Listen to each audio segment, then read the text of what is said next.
तो उस अहिरन ने अपना प्रवचन किया त्रिपुर में जाके।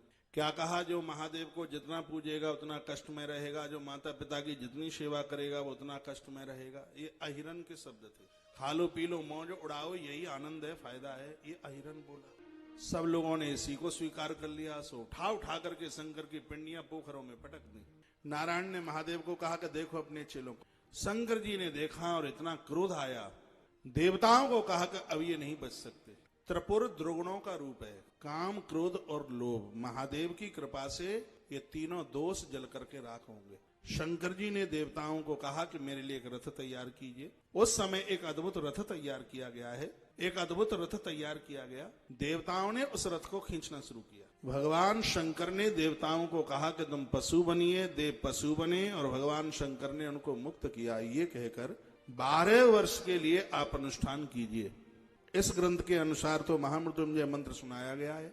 देवताओं ने कहा 12 साल ज्यादा है, तो कहा 6 साल कीजिए। कहा अभी भी ज्यादा है तो फिर 3 साल कीजिए। यदि किसी व्यक्ति ने 3 वर्ष तक इस मंत्र का दिव्य अनुष्ठान किया है, काल भी उस जीव का कुछ बिगाड़ नहीं पाएगा। 3 साल में हर मंत्र अपने आप में एक पुरुषन को प्राप्त हो जाता है। कितना भी बड़ा मंत्र हो, गायत्री मंत्र से तो बड़ा कोई मंत्र नहीं है। 3 वर्ष 3 महीने 3 दिन में गायत्री मंत्र का भी पुरुषन पूरा हो जाता है। 24 लाख गुरुजनों से जो मंत्र दीक्षा लेते हैं 3 वर्ष यानी 1000 दिन में, लगभग 3 से 3.25 साल होता है 1000 दिन का। इतने दिनों में उस मंत्र के अंदर जितने अक्षर हैं उतने लाख का जप होना ही चाहिए। मान लिया जाए ओम नमो भगवते वासुदेवाय, इसमें 12 अक्षर हैं। 3 साल में यदि 12 लाख जप हो जाए तो उस मंत्र का एक पुरुषन पूरा हो जाता है।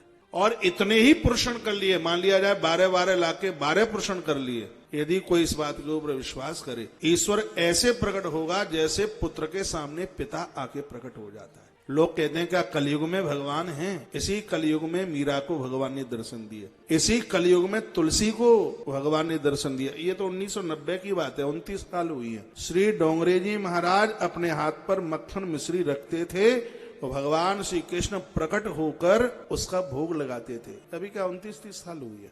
आज भी महापुरुषों को प्रत्यक्ष रूप से भगवत दर्शन हो रहा है, अनुभव हो रहा है।